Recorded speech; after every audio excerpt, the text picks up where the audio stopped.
नमस्कार दोस्तों, मैं प्रवीण सर आपका तान्या एकेडमी में हार्दिक स्वागत करता हूं। दोस्तों, आज हम एक नए राजवंश के बारे में बात करने वाले हैं जिसका नाम है खिलजी वंश। दोस्तों, खिलजी वंश हमारे लिए बहुत ही इम्पोर्टेंट है। इसमें दो शासकों को बहुत अच्छे से पढ़ना है जिनका नाम है अलाउद्दीन खिलजी और दूसरा जो प्रमुख शासक है जलालुद्दीन फिरोज खिलजी। आज जलालुद्दीन फिरोज खिलजी के बारे में हम बात करने वाले हैं। लेकिन दोस्तों, हम पहले क्या करते हैं, पहले इन चीज़ों को समझ लेते हैं कि ये खिलजी वंश थे कौन या ये कैसे यहाँ पर भारत पे आए। देखेंगे दोस्तों, दिल्ली सल्तनत में क्या है, दिल्ली सल्तनत में मैंने आपको बताया था 5 राजवंशों ने शासन किया था। कितने? दिल्ली सल्तनत में 5 लोगों ने, कितने? 5 राजवंशों ने शासन किया था। और 5 राजवंशों की बात की जाए तो सबसे पहला राजवंश कौन था? गुलाम वंश। फिर कौन सा था? खिलजी वंश। फिर क्या था? तुगलक वंश। फिर था सैयद वंश और फिर क्या था? लोदी वंश। ये 5 राजवंशों ने क्या किया था? दिल्ली में शासन किया था। और जिसमें से मैंने आपसे गुलाम वंश के बारे में आपसे बात कर रखी है।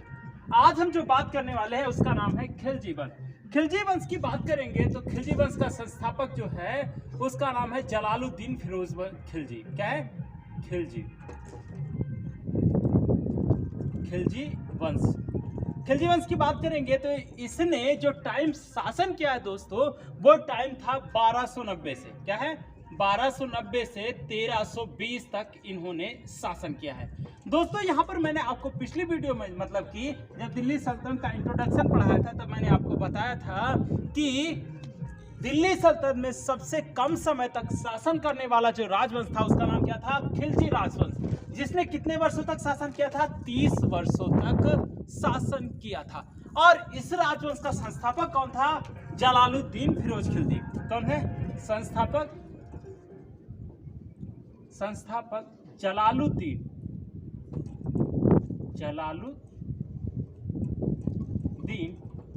फिरोज खिलजी।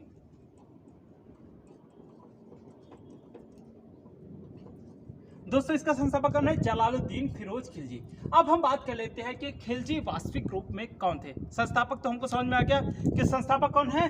जलालुद्दीन फिरोज खिलजी। इसने किसकी हत्या की थी? क्यूमर्स और कैकुबाद की हत्या करके शासन सत्ता को प्राप्त किया था। दोस्तों, अब हम बात करते हैं खिलजियों के बारे में। खिलजी जो थे वो तुर्किस्तान के निवासी थे। कहाँ के निवासी थे? तुर्किस्तान के निवासी थे, जो क्या कहते हैं, अफगानिस्तान चले आते हैं। कहाँ चले जाते हैं? अफगानिस्तान चले आते हैं और लगभग वहां पर 2 वर्ष तक रहते हैं। 200 वर्षों तक रहते हैं। कितने? 200 वर्षों तक भारत वहीं पे रहते हैं, अफगानिस्तान में ही। जब वो अफगानिस्तान में रहते हैं तो वो क्या करते हैं? वहीं के रीति रिवाजों को क्या करते हैं? धीरे धीरे सीख लेते हैं। क्या करते हैं? सीख लेते हैं। इसलिए ये भ्रम पैदा होता है कि खिलजी जो थे वो अफगान थे, ऐसी भी धारणा देखने को मिलती है। क्यों? क्योंकि उनमें अफगानों के रीति रिवाज भी देखने को मिलते हैं, इसलिए उन्हें क्या मान लिया जाता है कभी कभी कि अफगान भी थे। लेकिन वास्तविक रूप में ये क्वेश्चन पूछा गया है कि खिलजी कौन थे, तो खिलजी तुर्क थे। क्या थे? तुर्क थे। और मूलतः कहाँ के निवासी थे? तुर्कमिस्तान के। किसके? तुर्किस्तान के निवासी थे। इस चीज को हमें ध्यान रखना है दोस्तों। ये आएंगे और यहाँ पर ही रहना शुरू कर देंगे और रहने के पश्चात ये क्या करेंगे? अफगानिस्तान, और जैसे देखेंगे भारत, पाकिस्तान और अफगानिस्तान भारत का हिस्सा था, तो अफगानिस्तान में ही रहकर वो क्या करते हैं? भारत में जो शासन कर रहे थे उनके अधीन नौकरी करना शुरू कर देते हैं। क्या करते हैं?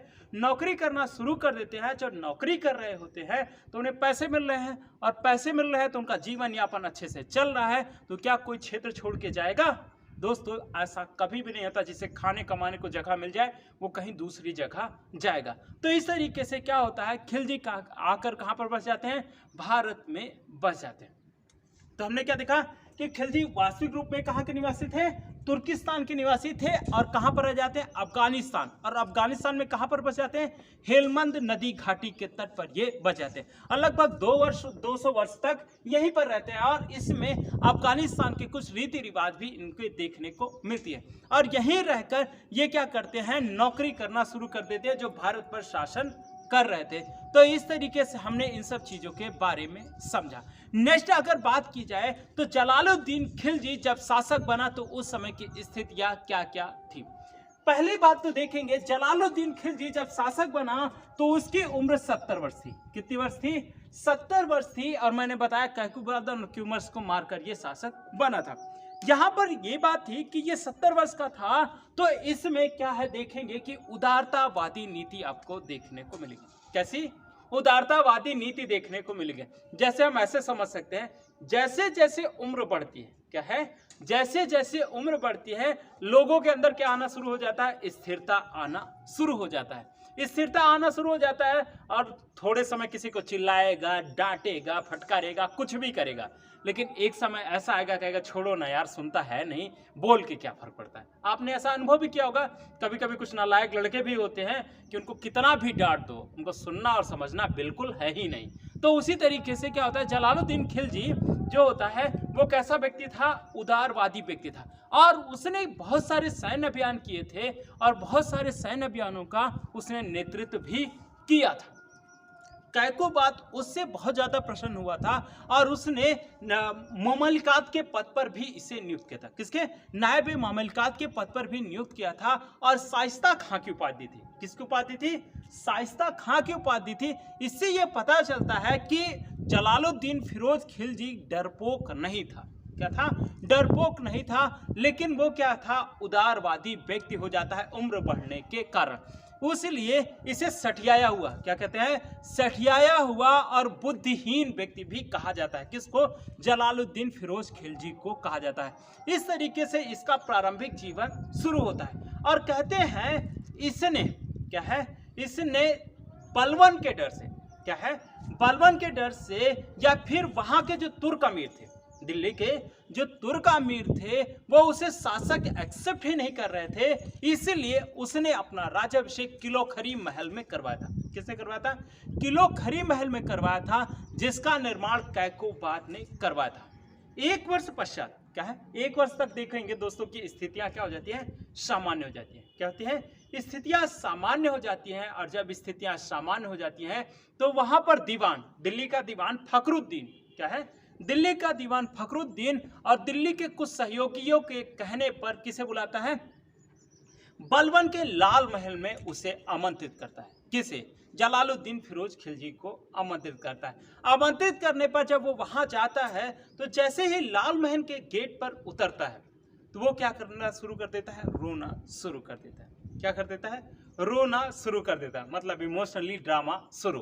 इमोशनली ड्रामा का मतलब ये है कि मतलब कि अब मुझसे अब क्या है कि हम जिसके अधीन रहकर शासन कर चुके हैं, अब हम क्या करने जा रहे हैं? उसी की गद्दी पर बैठने जा रहे हैं। तो इसको देखकर क्या होता है? वो रोना शुरू कर देता है। लेकिन होता क्या है, फिर वो जब अंदर जाता है तो अंदर जाने पर क्या है, अंदर जाने पर देखता है और वहां पर दरबारियों के तरीके से खड़ा होता है। क्या होता है? दरबारियों के तरीके से खड़ा होता है। वो बलवन के राज सिंहासन पर नहीं बैठता है। कौन? जलालुद्दीन फिरोज खिलजी। इतना आदर्श प्रस्तुत करता है अपने सुल्तान के प्रति। किसके प्रति? सुल्तान के प्रति अपना इतना आदर्श प्रस्तुत करता है, इसलिए यहां पर देखने को मिलता है। और कुछ समय तक क्या है, दरबारियों के साथ ही बैठता है। और एक वर्ष बाद क्या है, एक वर्ष बाद वो तुरंत ही क्या बनवाता है? नया सिंहासन बनवाता है, जिस पर वो बैठना शुरू करता है। तो इस तरीके से यहाँ पर आप पूरी कहानी देखेंगे। तत्पश्चात देखेंगे कि होगा क्या कि जितने भी लोग थे, क्या है, जितने भी लोग शासन कर रहे थे कैकुबाद और बलवन के समय में, जहां से भी उन्हें वहीं पर रहने दिया, उनके पद से उन्हें हटाया नहीं। पद से हटाया नहीं तो यहाँ पर एक चीज और आती है कि जो पद पर रहेगा तो आगे चल के विद्रोह भी कर सकता है। अब विद्रोहों की बात की जाएगी तो सबसे पहला विद्रोह आपको पढ़ना होगा मलिक छज्जू का विद्रोह। किसका? मलिक छज्जू का विद्रोह आपको पढ़ना है, जो हुआ था 1290 में। किसको? 1290 में यह विद्रोह हुआ था। 1290 में जब ये विद्रोह हुआ तो इस विद्रोह का दमन करने कौन गया? कौन गया? अरकाली खां। कौन गया? अरकाली खां इस विद्रोह का दमन करने गया। दोस्तों इसने क्या है, मलिक छज्जू ने क्या है, मलिक छज्जू ने और अवध के नवाब, किसने? अवध के नवाब ने मिलकर किसके विरुद्ध विद्रोह कर दिया? जलालुद्दीन फिरोज खिलजी के विरुद्ध विद्रोह कर दिया। और अब हमको समझना है मलिक छज्जू था कौन? तो मलिक छज्जू बलवन का भतीजा था। कौन था? बलबन का भतीजा था, उसने विद्रोह कर दिया। अब विद्रोह करने के पश्चात वो आगे बढ़ता हुआ जा रहा था। तब क्या होता है, सैन्य नेतृत्व कौन आता है करने? आता है अरकाली खां आता है। अरकली खां आते हैं। अरकली खां जो मुल्तान का गवर्नर था, कहाँ का गवर्नर था? मुल्तान का गवर्नर था। उसने उस विद्रोह को समाप्त कर दिया। क्या कर दिया? उस विद्रोह को समाप्त कर दिया। और उस विद्रोह को जब समाप्त कर दिया गया तो क्या होता है, मलिक छज्जू बंदी बना लिया जाता है। क्या होता है? मलिक छज्जू बंदी बना लिया जाता है। और मलिक छज्जू को किसके समक्ष प्रस्तुत किया जाएगा? जलालुद्दीन फिरोज खिलजी के समक्ष प्रस्तुत किया जाता है। जब प्रस्तुत किया जाता है तो तब भी ऐसा बताया जाता है कि क्या होता है, जलालुद्दीन फिरोज खिलजी रो देता है। क्या कर देता है? जलालुद्दीन फिरोज खिलजी रो देता है और रोने के पश्चात कहता है कि ये तो बलबन का उत्तराधिकारी है, इसे तो हक है ये करने का, इसे तो हक है ये सब करने का। और उसके पश्चात उसे माफ कर देता है। किसे? मलिक छज्जू को माफ कर देता है। अब माफ करने के पश्चात मलिक छज्जू कहाँ का गवर्नर था? कड़ा मानिकपुर का गवर्नर था। कड़ा मानिकपुर की जागीरदारी, सूबेदारी किसे दे दी जाती है? अलाउद्दीन खिलजी को दे दी जाती है। और उसके पश्चात मलिक छज्जू को किसको सौंप दिया जाता है? अरकली खां को सौंप दिया जाता है। तो इस तरीके से पहला विद्रोह क्या हो जाता है? समाप्त हो जाता है। किसका विद्रोह था? कड़ा मानिकपुर के सूबेदार मलिक छज्जू का विद्रोह था, जो किसका भतीजा था? बलबन का भतीजा था। और इसका दमन किसने किया था? तो अरकली खां ने किया था। नेक्स्ट बात की जाए तो वो नेक्स्ट विद्रोह है रणथंभौर का अभियान। किसका है? जलालुद्दीन फिरोज खिलजी ने रणथंभौर अभियान किया। क्या किया? रणथंभौर अभियान किया। और रणथंभौर के किले को जीतने के लिए उसने 2 बार अभियान किया। लेकिन होगा क्या दोस्तों, उसे इसमें कभी सफलता नहीं मिली। और सफलता नहीं मिली तो जलालुद्दीन फिरोज खिलजी कहता है कि मुस्लिमों के एक बाल के समान, क्या है, एक बाल के समान मैं क्या कर सकता हूं, 100 किलो को न्यौछावर कर सकता हूं। मतलब जो दुर्ग था या किला था उसको ऐसे 100 किलो न्यौछावर कर सकता हूं, क्योंकि उसको क्या करना पड़ा था, समस्याओं का सामना करना पड़ रहा था, इसलिए उसने ऐसा कहा। और अगर देखो दोस्तों, कहीं अभियान करोगे तो आपके लोग भी मारे जाएंगे, इसलिए उसने क्या किया, उस अभियान को ही क्या कर दिया, समाप्त कर दिया। 2 अभियान आपके लिए इंपॉर्टेंट है। तीसरे की बात की जाए तो आप देखेंगे कि जिस समय जलालुद्दीन फिरोज खिलजी शासन कर रहा था उस समय ठग और चोरों का भी बोलबाला था। क्या था? ठगों और चोरों का भी बोलबाला था। और ठगों और चोरों का जब बोलबाला था तो उसमें क्या होता है, जब विद्रोह हो रहे थे, चोरी हो रही थी, तो एक समय एक व्यक्ति पकड़ लिया जाता है और पकड़ लिए जाने के कारण वो सबके नाम बता देता है। और बताया जाता है जलालुद्दीन फिरोज खिलजी ने हजारों की संख्या में, क्या है, हजारों की संख्या में चोरों को पकड़ा था। हजारों की संख्या में चोरों को पकड़ा था। लेकिन उनके साथ भी क्या करता है, वो उदारतापूर्ण व्यवहार करता है। उदारतापूर्ण व्यवहार करता है और नाव के माध्यम से उन्हें कहां पे छोड़वा देता है, बंगाल की घाटियों में, बंगाल की तरफ छुड़वा देता है। इस तरीके से इसने ठगों का भी दमन किया। दोस्तों पीजीटी 2021 में, यूपी पीजीटी 2021 में ये क्वेश्चन बना था कि ठगों और चोरों का दमन किसने किया था, और बहुत सारे लड़कों ने इस क्वेश्चन को गलत किया था।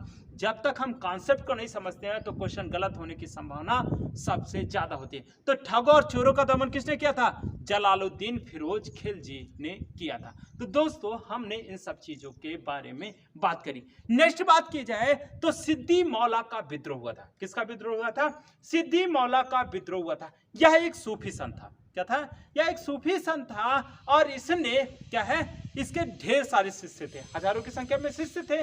तो कहते हैं कि इसने शासक बनने के लिए नसरुद्दीन महमूद की पुत्री से क्या कर लिया, विवाह कर लिया। क्या कर लिया, नसरुद्दीन महमूद की पुत्री से विवाह कर लिया। अब विवाह करने के पश्चात क्या है, विवाह करने के पश्चात उसने सुल्तान पद की दावेदारी प्रस्तुत की। जलालुद्दीन खिलजी जो बहुत ही उदार व्यक्ति था, क्या है, जो बहुत ही उदार व्यक्ति था, उसे क्या आ जाता है, बहुत ज्यादा गुस्सा आ जाती है। और गुस्सा आने के कारण ऐसा बताया जाता है कि उसको चाकुओं से भूका। क्या क्या, कई बार उसको चाकू भूका और अंततः सूजे भी भूके। चाकू से काटा और सूजा, सूजा क्या होता है, बोरा वोरा समझते हो, बोरा सिलने के लिए जिसका प्रयोग किया जाता है वो क्या होता है, सूजा होता है। उससे क्या हुआ, उससे भोंक भोंक कर उसके मारने की कोशिश की और अंत समय में इतना क्रूरता पे आ गया कि उसने हाथी से उसे कुचलवाया था। किसे, सिद्दी मौला को उसने ऐसे तरीके से कुचलवाया था। इस तरीके से उसके समय जितने विद्रोह हुए थे उसे उसने समाप्त कर दिया। नेक्स्ट बात की जाए कि उसी के समय में दक्षिण भारत अभियान हुआ था। क्या हुआ था, दक्षिण भारत अभियान हुआ था। कब हुआ था, 1296 ईस्वी में। कब हुआ था, 1296 ईस्वी में यह अभियान हुआ था। कहां पर, देवगिरी पर यह अभियान हुआ था। देवगिरी पर शासन कौन कर रहा था, रामचंद्र देव शासन कर रहे थे। और इस आक्रमण की इजाजत अलाउद्दीन खिलजी को जलालुद्दीन खिलजी ने नहीं दी थी, लेकिन वो जाकर आक्रमण करता है और ढेर सारा धन लूट कर लेकर आता है। और लेकर आता है तो उसकी मुलाकात वो क्या करता है कि वो उस धन को दिल्ली नहीं भेजता है। क्या करता है, दिल्ली नहीं भेजता है। और उसके पश्चात क्या है, दिल्ली नहीं भेजता है। और दिल्ली नहीं भेजने के कारण फिर क्या होता है कि जलालुद्दीन फिरोज खिलजी के कुछ व्यक्ति ऐसे होंगे जो अमीर होंगे, वो अलाउद्दीन खिलजी के विरुद्ध भड़काएंगे। और अलाउद्दीन खिलजी क्या था, बहुत योग्य व्यक्ति था। और जब देखेंगे कि इसके विद्रोहियों का जब समूह बनेगा तो विद्रोही समूह का नेतृत्व कौन करेगा, अलाउद्दीन खिलजी ही करता है। तो इस तरीके से क्या होता है, जलालुद्दीन खिलजी उससे मिलने के लिए क्या है, जलालुद्दीन खिलजी उससे मिले, अलाउद्दीन खिलजी से मिलने के लिए कड़ा मानिकपुर आता है। और कड़ा मानिकपुर पे वो जब पहुंचता है तो वो क्या करता है, अपनी गलती वलती मानता है और कहता है कि महाराज हमें क्षमा कर दीजिए। क्या है, महाराज या सुल्तान हमें क्षमा कर दीजिए, हमसे गलती हो गई, हम आपको पूरी तरीके से सब कुछ समर्पित करना चाहते हैं, लेकिन आपसे डर रहे हैं, इसलिए आप अकेले आकर मुझसे मिलिए। देखिएगा, कड़ा मानिकपुर दो तरीके से, कड़ा मानिकपुर दो तरीके से, ये क्या कहलाता है, कड़ा मानिकपुर, ये कहलाता है मानिकपुर। कड़ा मानिकपुर पर कौन खड़ा था, जलालुद्दीन फिरोज खिलजी। और यहां पर कौन खड़ा था, अलाउद्दीन खिलजी। इसने कहा कि तुम अकेले आओगे, क्या हो, तुम अकेले आओगे तभी हम आपसे मिलेंगे, नहीं तो हम आपसे मिलेंगे नहीं। और जब ये ठीक है मानता है कि मेरा भतीजा जलालुद्दीन फिरोज खिलजी कौन था, जलालुद्दीन फिरोज खिलजी का भतीजा कौन था, अलाउद्दीन खिलजी था। कहता मेरा भतीजा ही तो है, ठीक है गलती हुई, छोड़ दो, कोई बात नहीं। तो क्या है, जब इससे मिलने जाता है तो यहीं पर क्या हो जाती है, जलालुद्दीन फिरोज खिलजी की हत्या हो जाती है। और यहीं पर अलाउद्दीन खिलजी ने अपना राज्याभिषेक करवाया। दोस्तों ये क्वेश्चन नेट में बन चुका है कि अलाउद्दीन खिलजी ने अपना राज्याभिषेक कहां करवाया है। वास्तविक रूप से देखा जाए तो इसने कड़ा में अपना राज्याभिषेक करवाया था, लेकिन इसमें आंसर क्या माना गया था, दिल्ली माना गया था। और दिल्ली भी क्यों माना जा सकता है, इसके पीछे कारण यह है दोस्तों, क्योंकि शासन सत्ता कहां से चल रही थी, दिल्ली से ही चल रही थी, इसलिए ये सारी चीजें। तो कड़ा मानिकपुर में क्या, कड़ा मानिकपुर आता है, मानिकपुर में उसकी हत्या होती है और तत्पश्चात यहीं पर क्या करता है, अपना राज्याभिषेक करवाता है। तो दोस्तों मैंने कहानी तो बहुत सारी बताई, लेकिन इसमें से कुछ इंपॉर्टेंट पॉइंट आपको लिखवाने हैं और कुछ चीजें आपको जिसमें कहानी के तौर पर नहीं बताई गई हैं, लेकिन उसको भी आपको जानना चाहिए, तो उसे भी आपको लिखना होगा। तो दोस्तों हम क्या कर लेते हैं, पहले तो ये सारी चीजें लिख लेते हैं, ठीक है। संस्थापक कौन था, जलालुद्दीन फिरोज खिलजी, ठीक है, लिखेगा संस्थापक। इसका टाइम पीरियड तो देखिएगा दोस्तों कितना है, 1290 से 96, 1290 से 96 इसका शासन पीरियड है। राज्याभिषेक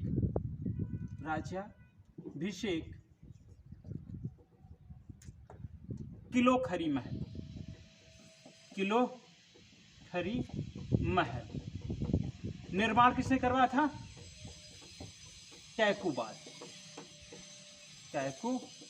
ने इसका निर्माण करवाया था, ठीक है। एक वर्ष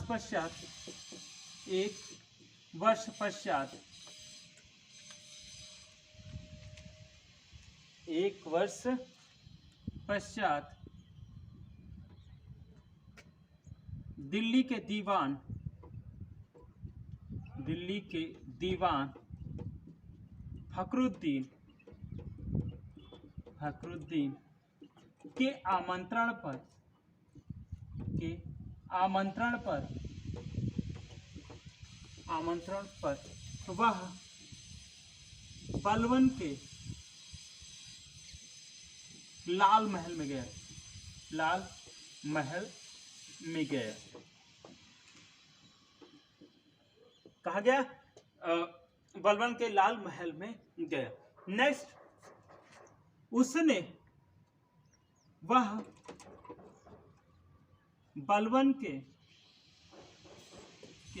सिंहासन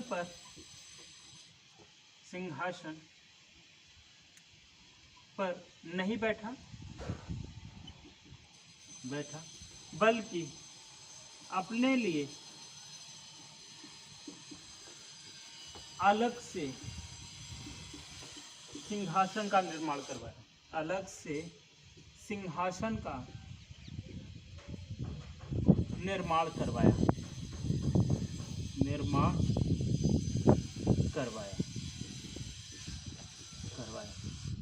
करवाया। ठीक है, इसे लिख लीजिए या फिर स्क्रीनशॉट ले लीजिए।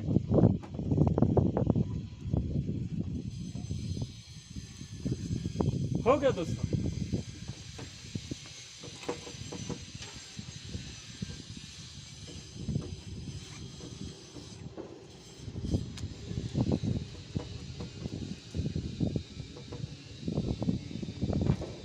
जलालुद्दीन खिलजी, जे के लिख लेते हैं ना, समझिए आगे। जलालुद्दीन खिलजी, जे का मतलब जलालुद्दीन, के का मतलब खिलजी। जलालुद्दीन खिलजी एक उदार शासक था,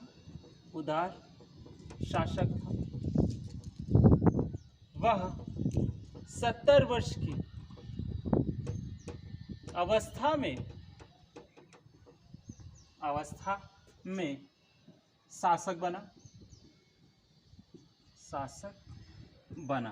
ठीक है, नेक्स्ट बात की जाए तो जलालुद्दीन खिलजी के समय विद्रोह। नंबर 1 पर क्या विद्रोह हुआ है? मलिक छज्जू का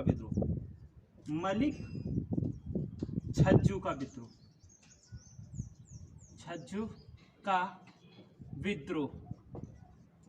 ये कहाँ का गवर्नर था? दिल्ली का वहां पे कड़ा मानिकपुर का गवर्नर था। जैसे मैंने बताया था कि इसे पद से हटाया नहीं गया था क्योंकि जलालुद्दीन खिलजी कैसा था? उदारवादी शासक था। मलिक छज्जी का विद्रोह, यह कड़ा मानिकपुर का सूबेदार था, प्लस बलबन का भतीजा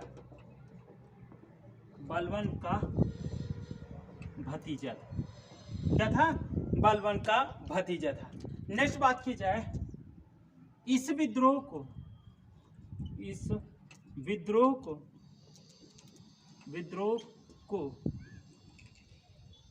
जेके के पुत्र अरकली खां ने समाप्त किया था।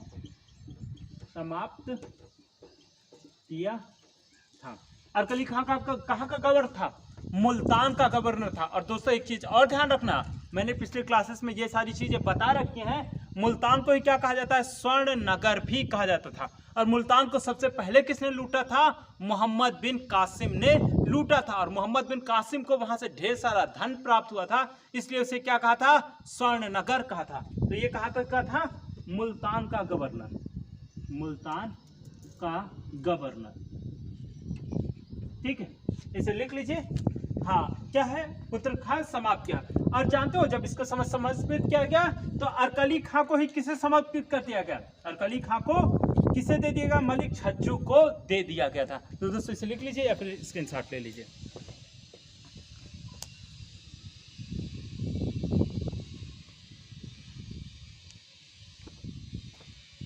ठीक है, नेक्स्ट, रणथंभौर अभियान।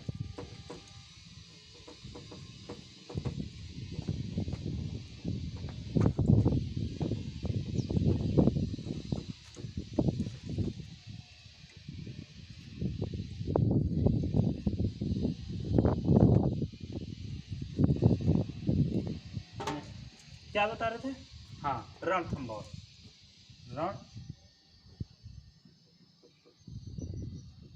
रणथंभौर अभियान कितने बार हुआ? 1291 और दूसरा 1292 में लिखेगा।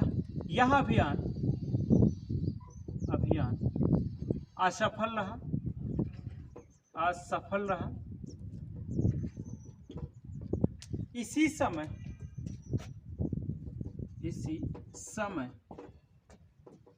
जेके ने कहा था कि मुसलमान के एक बाल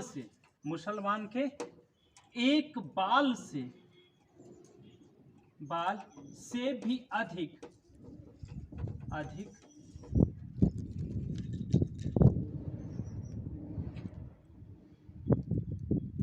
एक बाल के लिए मैं 100 किलो को त्याग सकता हूँ। त्याग सकता हूँ मतलब कि वो क्या करना चाहता था कि अपने मुसलमान भाइयों को मरवाना नहीं चाह रहा था, क्योंकि उसमें उसे सफलता प्राप्त नहीं हो रही थी, इसलिए ऐसा उसने किया था। नेक्स्ट बात की जाए तो इसने क्या है, हाँ मैंने किसकी बात है, रणथंभौर की बात की। नेक्स्ट ठगों की दमन की बात की। नेक्स्ट बात की जाए ठगों एवं चोरों का दमन। पीजीटी इसमें लिख लेना, पीजीटी 2021, और ये क्वेश्चन पूछा गया, इसको ध्यान रखना। नेक्स्ट किसने किया था? जलालुद्दीन फिरोज खिलजी ने किया था। नेक्स्ट बात की जाए दोस्तों, चौथे नंबर पर चौथा विद्रोह जो था मैंने आपको बताया था, तो इसको शायद मैंने आपको बताया नहीं, तो इसमें एक चीज और ध्यान रखना कि इसके समय में मंगोलों का भी आक्रमण हुआ था। किसका आक्रमण हुआ था? मंगोलों का भी आक्रमण हुआ था। और मंगोलों के आक्रमण के पश्चात क्या है, मंगोलों के आक्रमण के पश्चात जब मंगोल पराजित होते हैं तो मंगोलों का एक व्यक्ति उलूग खां, क्या है, एक सरदार उलूग खां क्या होता है, भारत में ही आकर बस जाता है, और भारत में ही जब बसता है तो उसे माफ करते हैं, क्या है, वो असफल होता है। क्या है, मंगोल जब भारत पर आक्रमण करते हैं तो वो लोग क्या हो जाते हैं, असफल हो जाते हैं। और जब असफल होते हैं तो क्या करते हैं, उसका एक नेता होता है उलूग खां। कौन होता है? उलूग खां। और उलूग खां उनकी अधीनता स्वीकार कर लेता है। जलालुद्दीन खिलजी उसके साथ उदारतापूर्ण व्यवहार करता है और अपनी पुत्री का भी विवाह उसी से कर देता है। इस तरीके से आप देखेंगे कि ये जो मंगोल आकर बस जाएंगे, मंगोल दिल्ली में आकर बस जाएंगे, तो इन्हें ही क्या कहा जाता है, नवीन मुसलमान भी कहा जाता है। तो लिखिएगा मंगोलों का आक्रमण, मंगोलों का आक्रमण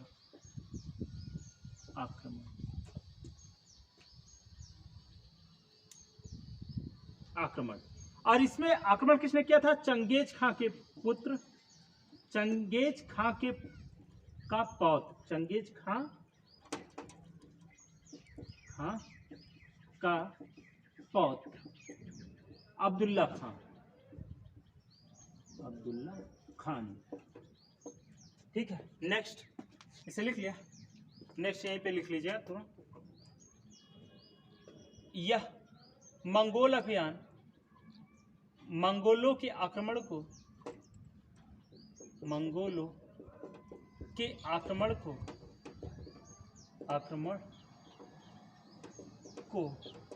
असफल कर दिया गया,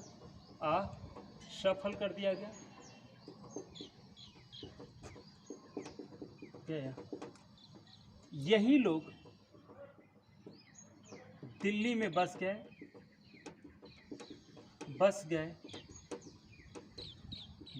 गए जो नवीन मुसलमान कहलाए।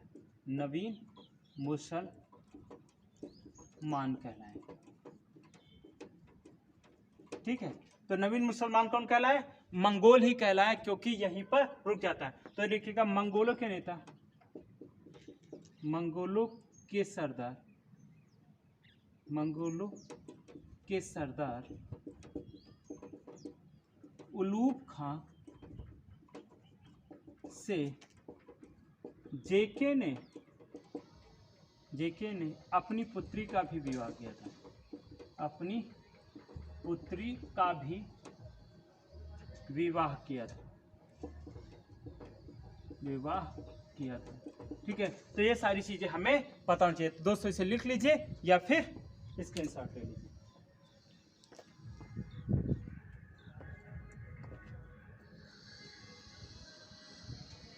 ठीक है दोस्तों, अब हम बात कर लेते हैं लास्ट अभियान की, जो हमारे लिए इम्पोर्टेंट है। दोस्तों, काला मानिकपुर का गवर्नर किसे नियुक्त किया था? अलाउद्दीन खिलजी को नियुक्त किया गया था। और अलाउद्दीन खिलजी ने कहां पर आक्रमण किया था? देवगिरी पर आक्रमण किया था। कहां पर आक्रमण किया था? देवगिरी पर आक्रमण किया था। और दक्षिण भारत पर आक्रमण करने वाला प्रथम व्यक्ति कौन था? अलाउद्दीन खिलजी था। और शासक के रूप में कई बार क्वेश्चन बना है कि किसके समय में, क्या है, किसके समय में सबसे पहली बार दक्षिण भारत में आक्रमण हुआ था मध्यकालीन इतिहास में? तो जलालुद्दीन खिलजी के समय में हुआ था। और दूसरी चीज आपसे पूछी जाए कि किसने आक्रमण किया था, तो अलाउद्दीन खिलजी ने यह आक्रमण किया था। तो लिखिएगा 1296 में अलाउद्दीन खिलजी ने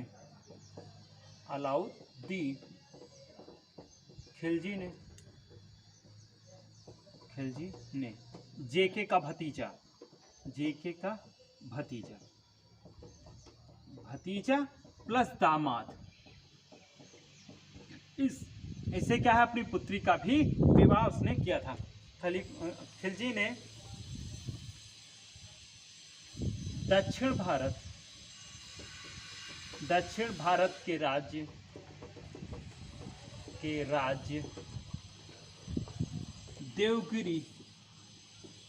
देवगिरी के शासक रामचंद्र देव के ऊपर आक्रमण किया। रामचंद्र देव के ऊपर आक्रमण किया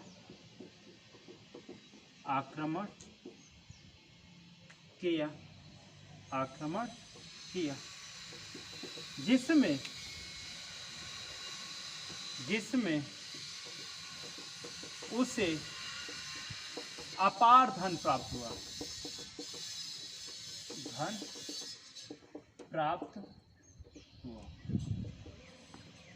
इसी सैन्य अभियान के पश्चात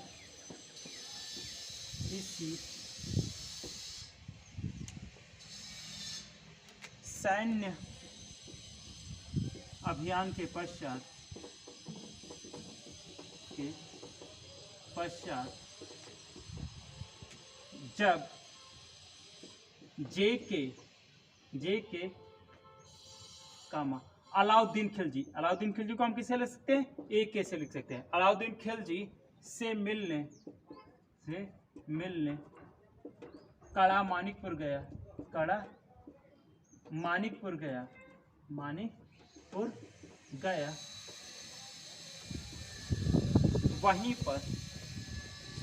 वहीं पर जेके की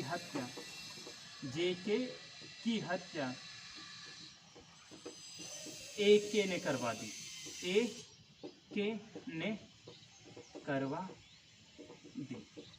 या तो जब मिलने जाता है तो गलती मानता है, तो गलती खाने के पश्चात मोहम्मद सलीम से पहले मरवाता है।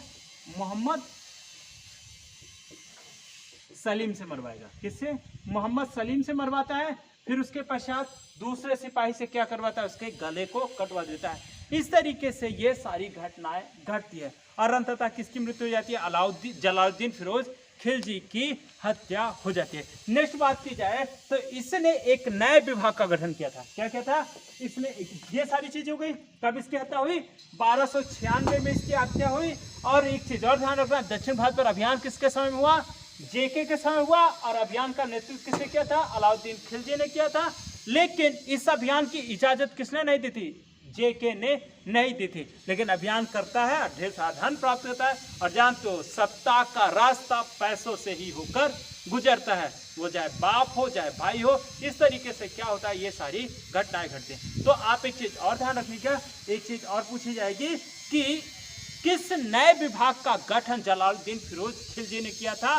और क्या क्या चीजें की थी। तो इस चीज को हमें ध्यान रखना है। इस चीज में हम ध्यान रखने की बात करेंगे तो सबसे पहले क्या है, उसने दीवान-ए-वाकूफ, इसका दीवान-ए-वाकूफ पद का गठन किया था।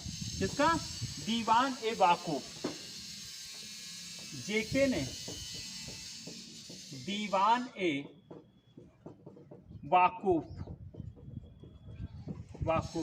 विभाग का गठन। दोस्तों पहले तो ये समझना ये क्या है, तो ये व्यय की कागजात, व्यय के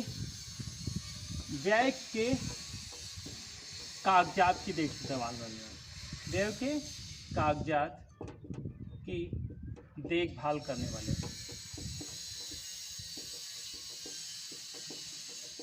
ठीक है वाले, ये चीज हो गई। नेक्स्ट, दीवान-ए-वाकूफ, जलालुद्दीन खिलजी ने क्या किया था? दीवान-ए-वाकूफ विभाग का गठन।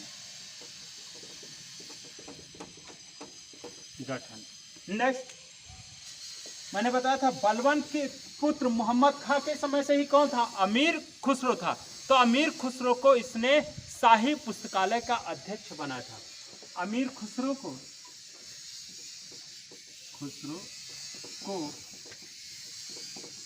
शाही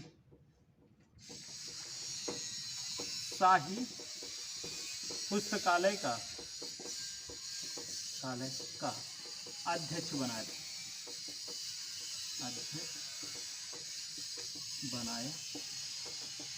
तो दोस्तों ये सारी चीजें रही किसके बारे में? जलालुद्दीन फिरोज खिलजी के बारे में। तो दोस्तों ये वीडियो आपको कैसे लगी कमेंट सेक्शन में बताना ना भूलें। दोस्तों आज के लिए इतना ही, थैंक यू।